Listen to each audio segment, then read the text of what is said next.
One of my goals as your counterbalance is to help you to stay away from being too rigid. Being too rigid, you start to follow rules and not guidelines. I want you to understand the guidelines and then figure out how to meet those guidelines, figure out how to meet those requirements, if you want to call it that, right? So you want to build the skills, the tactics, the strategy, whatever it is to meet these guidelines. And maybe at first when I teach them to you, they're almost like rules. Remember what I said, you have to learn the rules before you break the rules. And then at some point they have to become a guideline. It has to become second nature. It has to become part of your life where it's just sort of there, right? Just like a lot of other things in your life. And then once it gets to that level, you're pretty much on cruise control maintenance, for this foreseeable future, or unless your goal changes, something like that, right? So I want you to remember not to become too rigid with anything.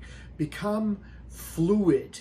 Become more adaptive and flexible. It is about guidelines, not rules. And with the guidelines, you know what you can do in all these different scenarios, whereas rules are pretty specific to certain situations. So as you start to evolve, as you start to get better, things should become more guidelines than they are rules.